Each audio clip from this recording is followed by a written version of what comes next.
하나님께서 오늘 우리에게 주시는 말씀은 창세기 25장 27절로부터 34절 말씀입니다. 이 기록된 계시의 말씀을 봉독할 때 살아계신 하나님의 음성을 들으실 수 있기를 바랍니다. 그 아이들이 장성함에 에서는 익숙한 사냥꾼이었으므로 들사람이 되고 야곱은 조용한 사람이었으므로 장막에 거주하니 이삭은 에서가 사냥한 고기를 좋아하므로 그를 사랑하고 리브가는 야곱을 사랑하였더라. 야곱이 죽을 쑤었더니 에서가 들에서 돌아와서 심히 피곤하여 야곱에게 이르되 내가 피곤하니 그 붉은 것을 내가 먹게 하라 한지라. 그러므로 에서의 별명은 에돔이더라. 야곱이 이르되 형의 장자의 명분을 오늘 내게 팔라. 에서가 이르되 내가 죽게 되었으니 이 장자의 명분이 내게 무엇이 유익하리요. 야곱이 이르되 오늘 내게 맹세하라. 에서가 맹세하고 장자의 명분을 야곱에게 판지라. 야곱이 떡과 팥죽을 에서에게 주매 에서가 먹으며 마시고 일어나 갔으니 에서가 장자의 명분을 가볍게 여김이었더라. 아멘. 미국의 선교사 일행이 아프리카에서 겪은 일이라 하지요. 한참 길을 가던 원주민 짐꾼들이 갑자기 길가에 주저앉아서 꼼짝도 하지 않습니다. 그래서 그 사람들을 달래도 보고 또 돈을 더 주겠다고 흥정도 해보았지만 그들은 묵묵부답이었다고 하죠. 얼마간 시간이 흐른 후에 짐꾼 중에 한 사람이 말하더랍니다. 우리는 당신 백인들을 기쁘게 해주려고 너무 속도를 내었어요. 이제는 우리 영혼이 우리의 몸을 따라잡도록 해야 해요. 그렇게 말했습니다. 성도 여러분, 참으로 공감이 가는 말이죠. 우리가 서두르다 보면 우리의 영혼은 아직 따라오지 않았는데 몸만 먼저 가 있는 경우가 많더란 말입니다.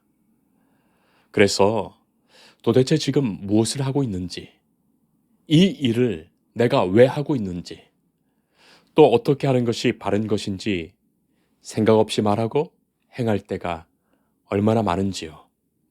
그래서 많은 실수를 하곤 합니다. 기도하지 않고 결정하거나 신중함 없이 말하거나 예배드리지 않고 봉사하거나 사랑하는 마음, 감사하는 마음 없이 사람을 대하는 것 등이 다 그런 것 아니겠습니까? 조금 지나고 보면 왜 좀 더 신중하지 않았을까? 왜 좀 더 기도하지 않았을까? 조금 더 하나님께 예배드리지 못했을까? 조금 더 사랑하며 감사하지 못했을까? 그런 생각이 많이 드는 겁니다. 성도 여러분, 70억의 인구의 사람 중에 아니 사람이 뭐가 부족하다고 하나님은 우리 각자 나를 만드셨을까요? 내가 생각하기에는 그렇게 많은 사람들 중에서 나 하나가 더 있다는 것, 어찌 생각하면 한없이 나 자신을 초라하게 만드는데 하나님은 왜 나를 창조하시어 이 땅에 보내어 살게 하셨고 왜 나를 주목하실까요? 성도 여러분, 하나님이 나를 나로 살게 하시는 여기에 크고 깊으신 하나님의 뜻과 섭리가 있다는 것을 잊지 말아야 하겠습니다. 왜 내가 지금 이 모습으로 살아갈까? 왜 내가 이런 가정, 이런 부모님의 자녀로 태어났을까? 왜 내가 대한민국에서 태어났고 지금의 이 시대를 살아갈까? 나 자신에 대하여 깊이 생각해 보면 그런 질문이 자연스럽게 나올 것입니다. 그러나 하나님은 이유 없이, 목적 없이, 아무런 뜻 없이 그냥 나를 나로 존재하게 하신 것이 아님을 알아야 합니다. 곧 내가 나로 살게 하신 하나님의 소중한 뜻이 있음을 잊지 말고 기억해야 하겠습니다. 예수님은 하나님을 사랑하는 것과 이웃을 사랑하는 것을 하나님의 모든 율법과 선지자의 강령을 요약한 것으로 말씀해 주셨고 바로 그 사랑을 새로운 계명으로 우리에게 다시금 말씀해 주십니다. 새 계명을 너희에게 주노니 서로 사랑하라. 내가 너희를 사랑한 것 같이 너희도 사랑하라. 예수님 말씀하셨어요. 하나님은 나를 참으로 사랑하시며 내가 하나님 사랑하기를 원하십니다. 하나님이 나를 사랑하심이 먼저이지요. 그런 후에 내가 그 사랑을 알고 그 사랑을 깨달아 하나님 사랑하기를 원하십니다. 맹목적인 사랑이 아닙니다. 단순한 명령이 아니죠. 그리고 서로 사랑하라는 것은 너 자신을 사랑하는 것처럼 이웃을 사랑하라고 말씀하셨다는 것 주목할 필요가 있습니다. 그 말은 자기 자신 사랑하는 일에 실패하지 말 것과 자신을 사랑하는 바로 그 사랑처럼 이웃을 사랑하라는 뜻의 말씀이에요. 자, 그러니 먼저는 나를 사랑하시는 하나님, 그리고 내 스스로가 내가 하나님으로부터 사랑받고 있음을, 하나님이 나를 사랑하심을 깊이 알고, 둘째는 나 자신이 나를 사랑하는 바로 그 마음에서 내가 나를 사랑하듯 하나님이 사랑하시는 다른 사람들, 이웃과 타인을 내가 사랑할 수 있는 거기에 이르는 것입니다. 바로 그것이 사랑의 순서예요. 하나님이 나를 사랑하십니다. 마땅히 나도 나를 사랑하는 것에서부터 이웃과 타인을 사랑하는 것으로 나아가는 거예요. 나를 희생한다는 것, 나를 부정한다는 것을 잘못 이해하여 자기를 무시하거나 자기를 못마땅히 여기거나 자기를 학대하거나 포기하는 것이어서는 결코 안 될 것이고, 하나님이 나를 사랑하시는 그것에서부터 내가 나를 진심으로 사랑하며 나를 사랑하는 그 사랑으로부터 타인을 나와 같이 사랑하는 거기에 이르러야 하겠습니다. 그것을 잃어버린다면 자기의 존재와 가치, 내게 주신 모든 것들을 소중히 여기지 못하는 거예요. 오늘 우리는 하나님이 자신에게 주신 것을 너무나도 쉽게, 가볍게, 하찮게 여긴 한 사람을 만나게 됩니다. 그는 이삭의 아들이며 쌍둥이 동생 야곱의 형인 에서입니다. 오늘의 본문은 특별한 한 이야기를 전하지요. 27절 보면 형 에서는 들사람이고 사냥꾼입니다. 동생 야곱은 조용하며 장막에 괸니다. 아버지인 이삭은 사냥한 고기를 좋아했기에 사냥꾼인 에서를 더 사랑했고, 장막에서 살림을 사는 어머니는 자기를 잘 도와주는 아들인 야곱을 더 사랑하지요. 자, 그리고 보면 에서는 아버지가 좋아하시는 것을 잘 알고 그것으로 아버지를 섬겼고, 야곱은 어머니가 좋아하시는 것을 잘 알고 그것으로 어머니를 섬겼던 거예요. 그런데 하루는 동생 야곱이 죽을 쑤어서 형 에서가 들에서 돌아올 때쯤 그때를 기다렸습니다. 아마도 죽을 쑤는 것은 어머니에게 배우지 않았을까요? 그랬을 거예요. 야곱이 죽을 맛있게 쑤었습니다. 형이 들에서 돌아와 보니 맛있는 냄새가 납니다. 동생이 팥죽을 쑤었습니다. 아마도 맛있게 먼저 먹고 있지 않았을까요?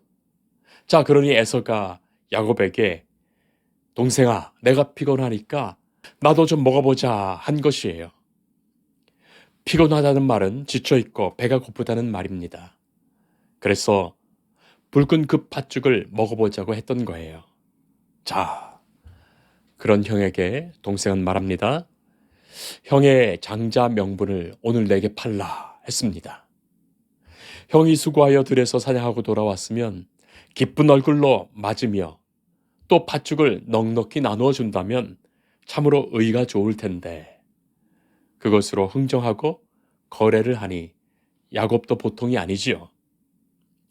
우리가 읽지 않았지만 26절 말씀을 보면 에서가 먼저 어머니 곁에서 나왔고 아우가 손으로 에서의 발꿈치를 잡았는데, 그래서 동생의 이름을 야곱이라 했다는 말씀이 나옵니다.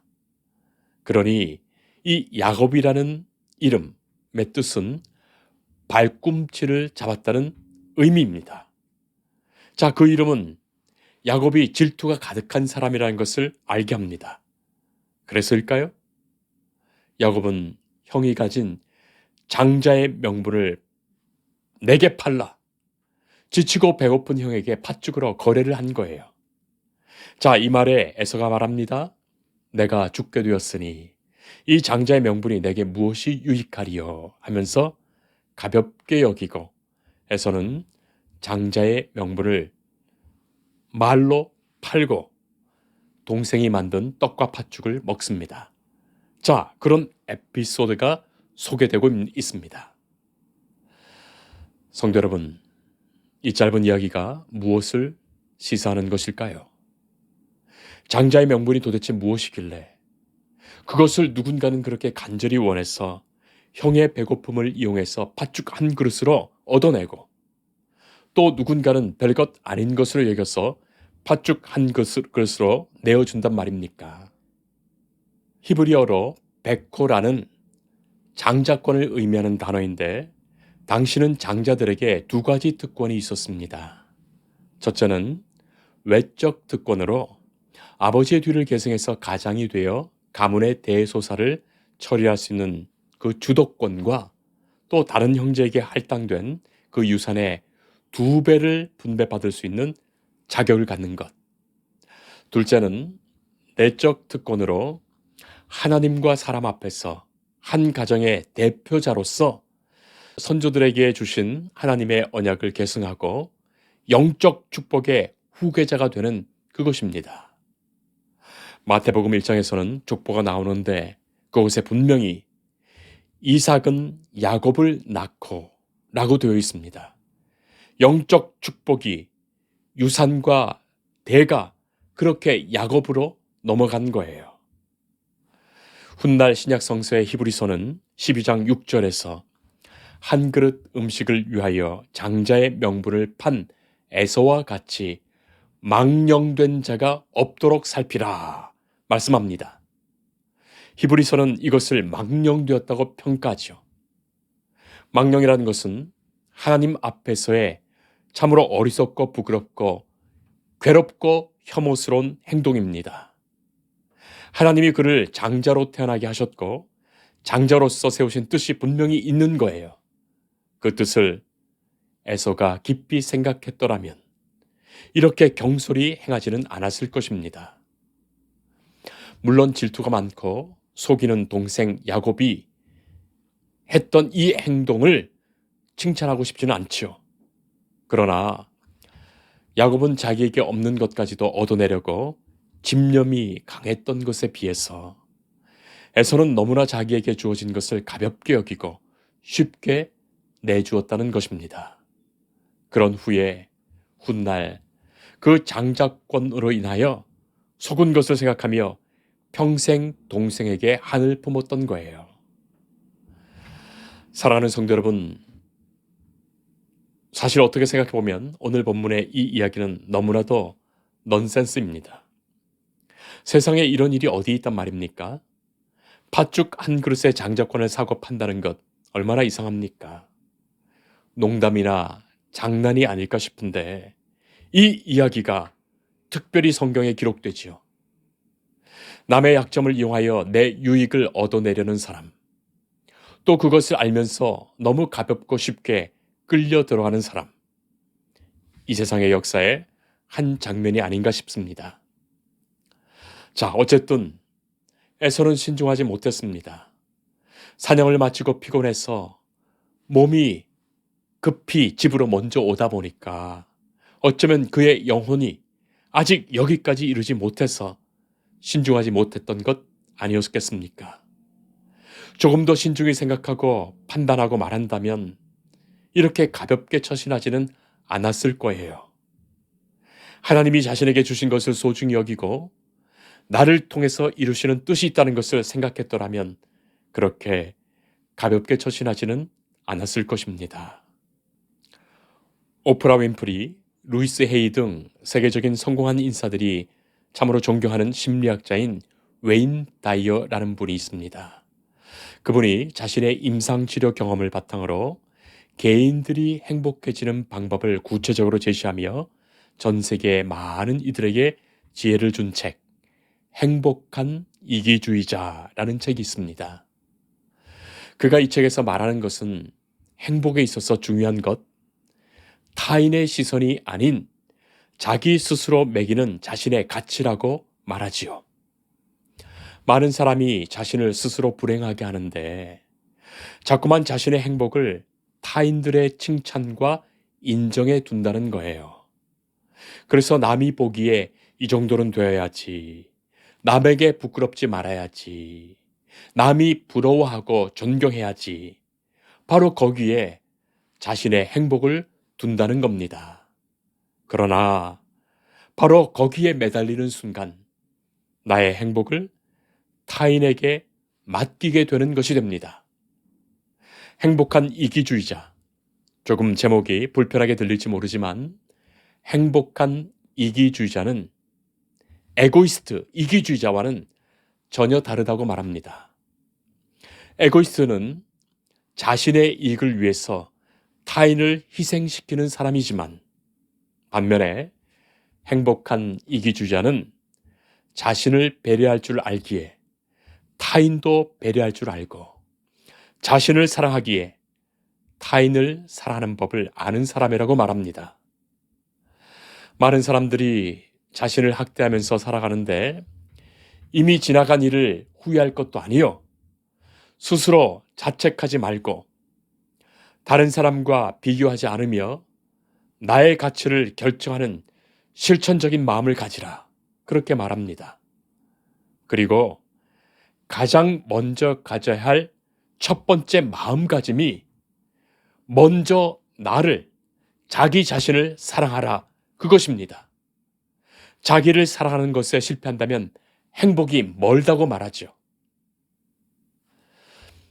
동화 작가인 정채복님의 글에 이런 이야기가 있습니다. 시련한 까투리가 있었습니다. 까투리는 솔밭에 누워 며칠을 앓았습니다. 어느 날 목을 축이려고 냇가로 내려가지요. 거기서 물에 비춰진 자신의 모습을 무심코 바라봅니다. 퀭한 눈과 푸석푸석한 자기 얼굴을 봅니다. 까투리는 놀라서 외치지요. 이게 뭐야? 이 꼴이, 이것이 내 모습이란 말인가? 남은 탓하면서도 내가 나한테 저지른 잘못은 모르고 있었다니. 까투리는 소리를 지르며 하늘로 날아갑니다. 남을 탓하면서도 내가 나한테 저지른 잘못들. 사랑하는 성도 여러분, 하나님을 사랑한다면서 자기 삶은 내버려 두고 될 대로 되라고 하고 또는 오히려 내 자신을 미워하고 있다면 그것은 복음의 마음이 아닙니다. 하나님이 나를 사랑하시며 하나님이 내게 주신 모든 것이 하나님의 축복이고 은혜임을 진정으로 깨닫고 고백하게 된다면 우리는 나 자신을 새롭게 보게 될 것입니다. 다른 사람에게는 봉사하면서 자신에게는 봉사하지 않고 다른 사람에게는 걱정하고 위로해 주면서 자신에게는 아무런 투자도 하지 않고 그것은 바르지 않은 것입니다. 먼저 내 삶에 애정을 가져야 하겠습니다. 그래야 내게 주어진 모든 것에 감사할 수 있지요. 로버트 슐러 목사님은 왜 자신을 사랑해야 하는가?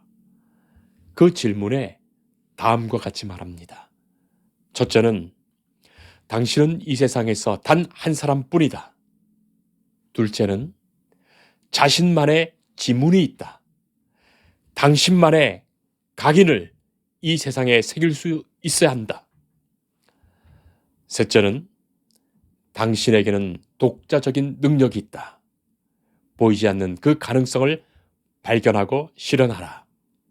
넷째는 당신에게는 하나님이 주신 사명, 천명이 있다.